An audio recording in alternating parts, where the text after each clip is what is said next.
Right now at 9, family and friends gather to say goodbye to fallen Baxter Springs firefighter Malachi Brown.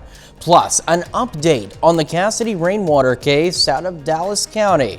Also, a 2-year-old in St. Louis gets a hold of a gun and kills a man. And a local church packs shoeboxes for an international charity. The 4 states' most watched news starts now. We begin tonight with developing news out of Waukesha, Wisconsin, after an SUV drove through the city's Christmas parade, injuring more than 20 people and leading to some fatalities, according to the chief of police. Emergency crews have been on the scene in Waukesha, where witnesses say a red SUV ran through a barricade at high speed. One woman told CNN she heard gunshots, and chief of police says that was from an officer who was firing at the SUV in an attempt to stop it. Again, more than 20 people have been injured, and Waukesha's chief of police says there are some fatalities, but he did not elaborate. It is known that there are several pediatric patients that have been admitted to Waukesha Memorial Hospital. Waukesha police say they have recovered the car used in the incident and have a person of interest in custody.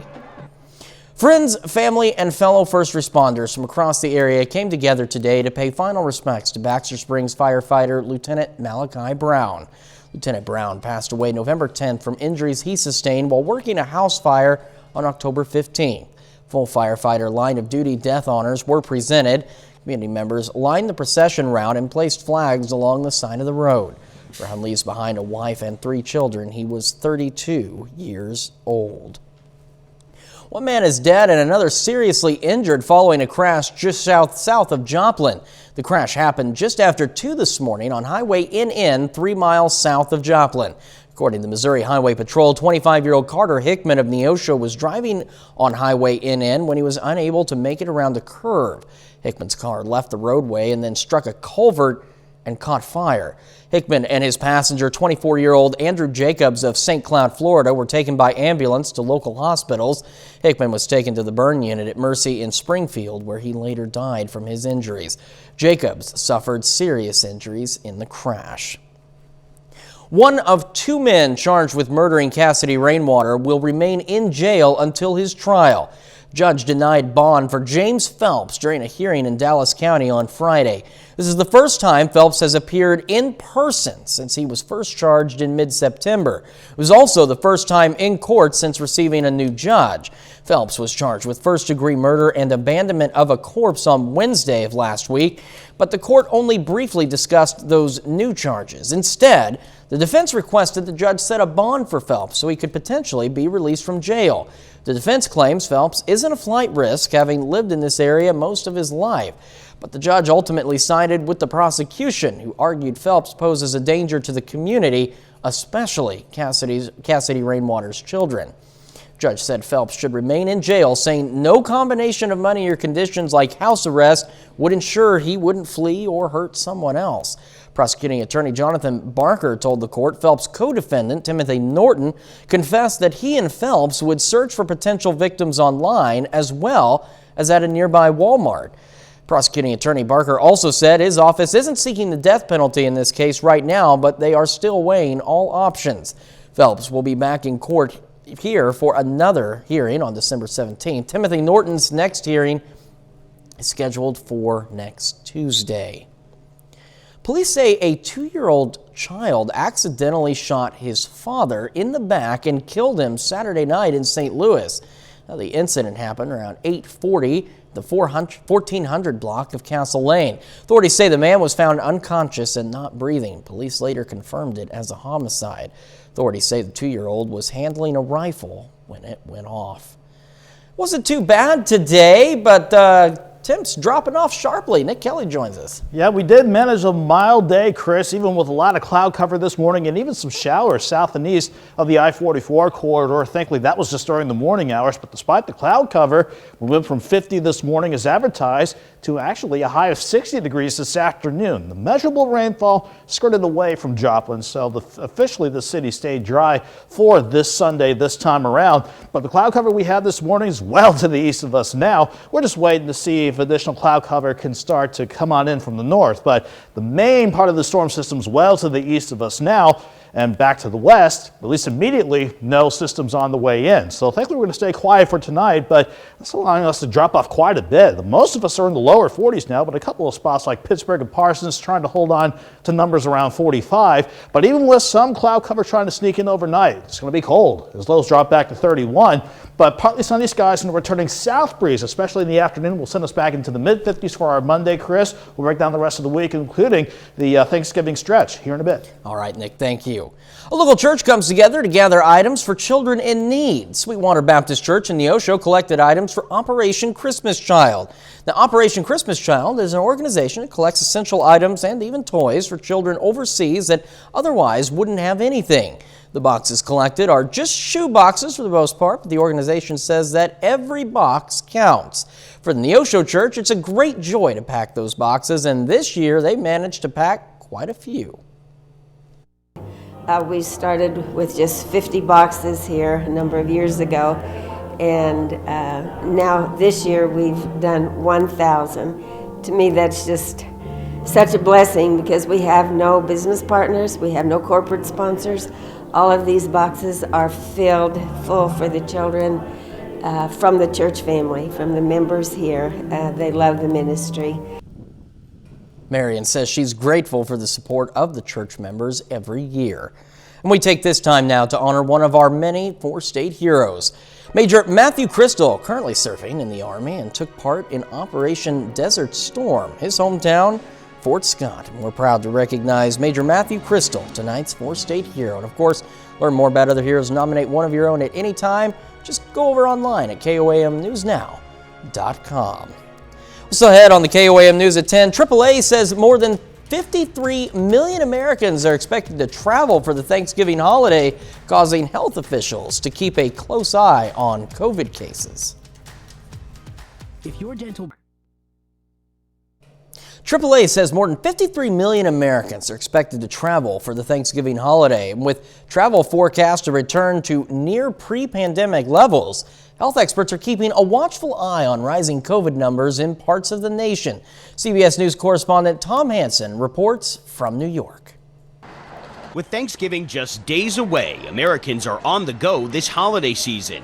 Well over 2 million people are passing through airport security each day, a new pandemic high. We're all taking different precautions. Even with COVID cases on the rise, former FDA Commissioner Dr. Scott Gottlieb says the situation is far better than a year ago, when an average of about 170,000 new daily COVID cases were reported. But we're probably not as good as we should be given all the tools we have between the vaccines and the highly effective drugs, and also how much infection we've had in this country and how much immunity is already in place. Nationwide, new cases are up nearly 54% in the last month. Michigan, Minnesota, North Dakota, and Wisconsin are among the hardest hit states. Now that the CDC has cleared the way for Americans 18 or older to get a booster shot, there are growing questions about the prospect for additional boosters. We would hope, and this is something that we're looking at very carefully, that third shot with the mRNA not only boosts you way up, but increases the durability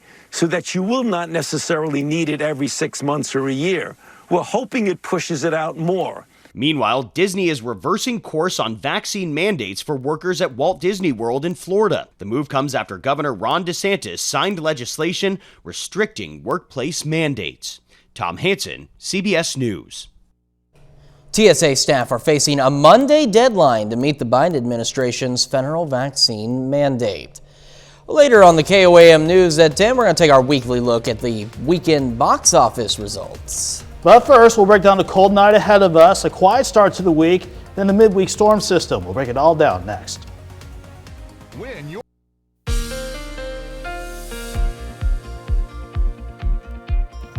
We kept things pretty quiet for today, and that is despite a pretty good cold front that rolled on through earlier today. It brought us a lot of cloud cover, and for some, a few showers during the morning, but that quickly cleared on out for the afternoon, and we're still looking nice and dry from indigo sky outside of Seneca, Missouri. As far as temperatures go, we did trend a little bit cooler compared to the lower 60s that we saw yesterday. We dropped back near 50 as advertised this morning, better than the mid 40s that we had to start yesterday out. Then we actually made it back near 60 degrees this afternoon. That is, again, a decent warm-up despite all the cloud cover that was socked in this morning, but it wasted no time clearing out as we got into the course of the afternoon. And again, we did see some scattered showers, mainly in our far southeastern counties south of Interstate 44. It didn't really amount to much, maybe a tenth of an inch at worst in a couple of spots where you had at least a decently light downpour. Nothing underneath clear skies on the radar now, but this is probably going to get another workout again. I say probably, I mean likely get another workout with our next storm system in here for the middle of the week. But at 10:15 on this Sunday night, all is good. We're dry, but we're dropping off fast with the temperatures. 42 in Joplin now with the north breeze at 7. Makes it feel like 38 degrees outside.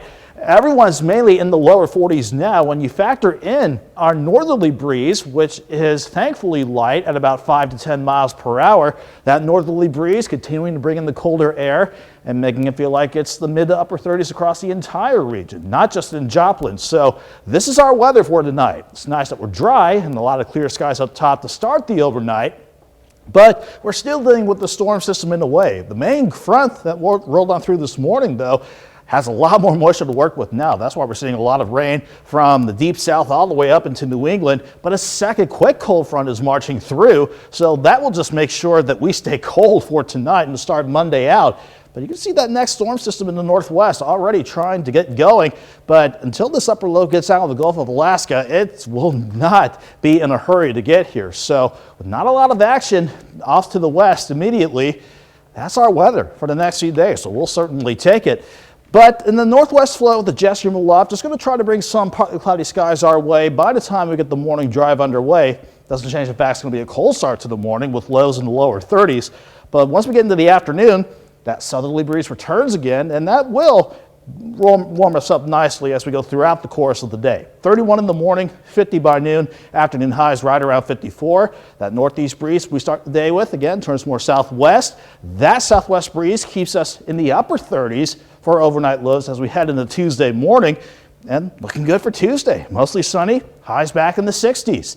We look okay for much of Wednesday, but that next storm system will start to roll on in with rain chances picking up late Wednesday afternoon and into Thanksgiving, but not for all of Thanksgiving Thursday. We're talking about rain chances primarily early in the morning until about 9 a.m. But even as the rain chances clear out, you can see how we go from only 39 in the morning to afternoon highs around 46. So not much wiggle room for temperatures to warm up for Thanksgiving, but that's the only fly in the ointment for the Thanksgiving forecast this go around. We'll go back to quiet skies, highs in the 50s Friday, Saturday, and Sunday, Chris, but 54 tomorrow, 63 Tuesday. Next few days don't look so bad.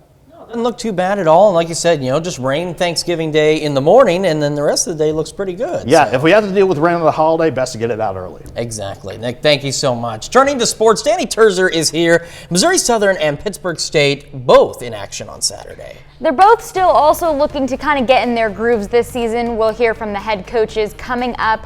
Plus, we'll take a look at what's ahead for the semifinal bound Webb City Cardinals. That and more next.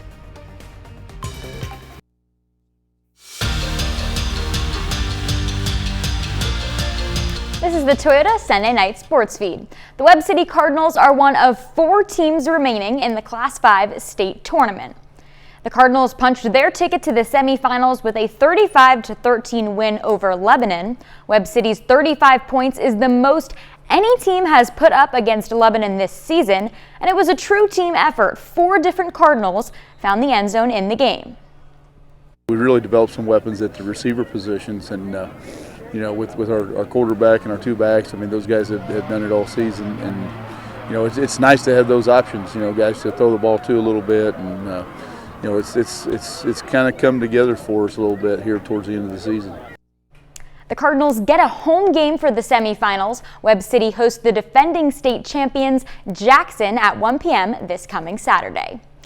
Missouri Southern hung with the number 6 team in the country on Saturday. They outscored Truman State in the second half, but were unable to complete a comeback. 2 Lions players had career nights. Avery Taggart finished with 18 points. He went a perfect 6 for 6 from the field, 4 for 4 from the 3-point line, and 2 for 2 from the free throw line.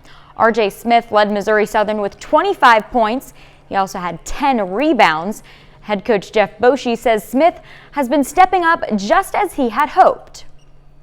He's so versatile. He can guard multiple positions. He's been a pleasant surprise. I felt like if we were going to be good this year, or have a chance this year, we needed him, Bundy, and Stan, and Winston, those guys to step up their numbers, not just points, but in everything. And so far we're getting that from RJ. We just need Stan and Bundy to be more consistent.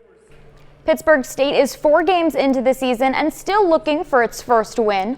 On Saturday against Southwest Baptist, the Gorillas were close to earning that first victory. They had a 6-point lead over the Bearcats at half, but Southwest Baptist went on a 15-2 run to start the second. Pittsburgh State fell 81-72. Head coach Kim Anderson is looking for some consistency from his team. Our biggest problem has been we've played well for periods of time, and then we haven't for periods of time, then we come back and play well again. We got to be consistent for 40 minutes. Or it's going to be hard. It's going to be hard to win games because the other team takes advantage of you when you're not playing well. That brings us to our one and only break in the Toyota Sunday Night Sports Feed. Still ahead, the Chiefs aim for their 4th straight win against the 7-2 Cowboys.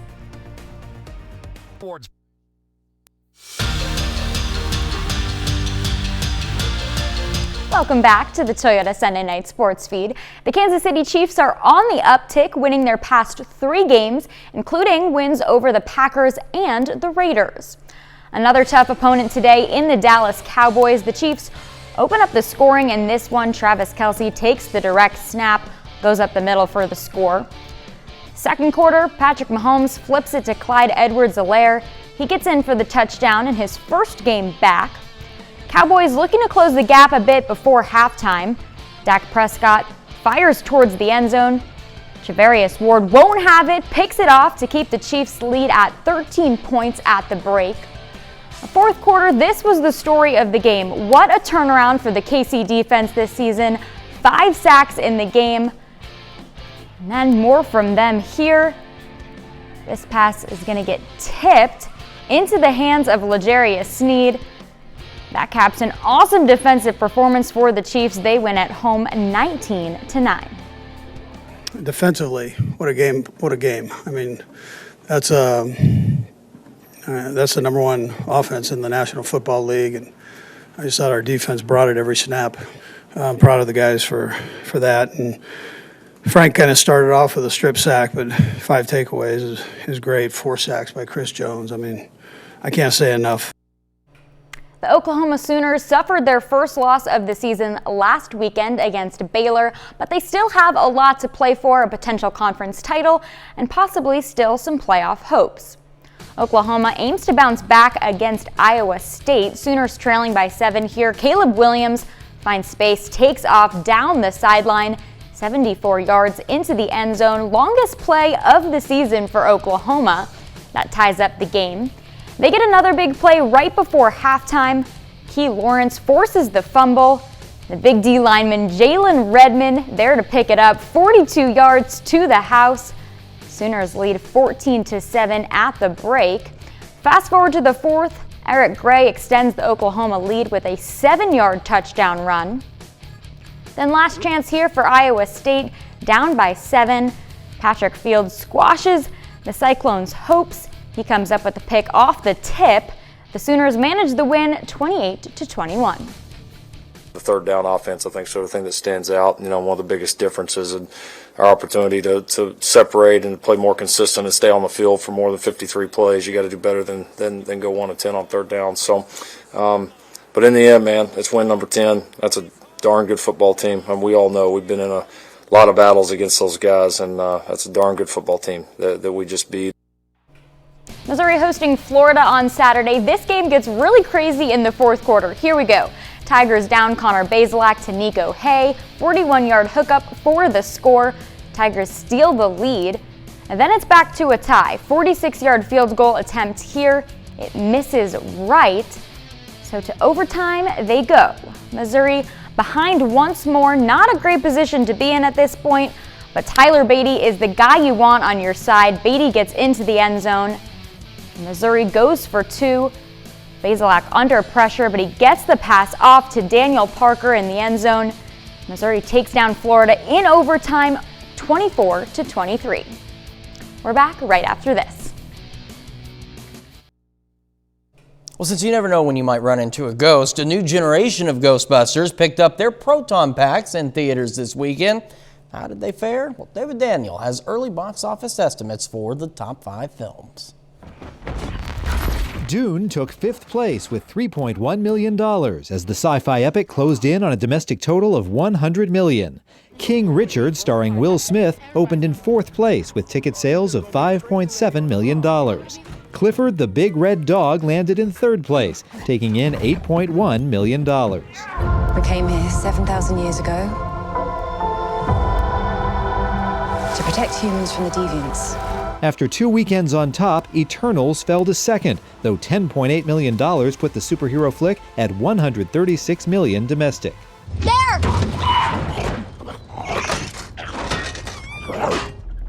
Is that a free-floating metal muncher?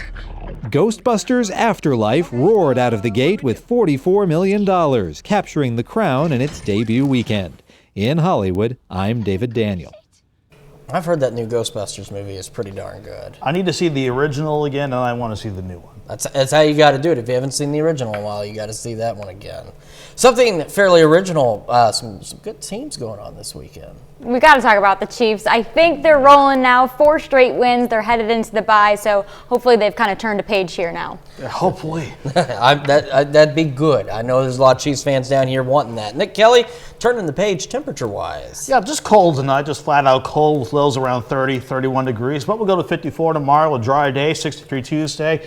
A midweek storm system with rain chances, but they should be out of here after Thanksgiving morning. All right, guys, thank you so much. That's our time for now. We'll see you back here next weekend, and thanks for making us part of your night.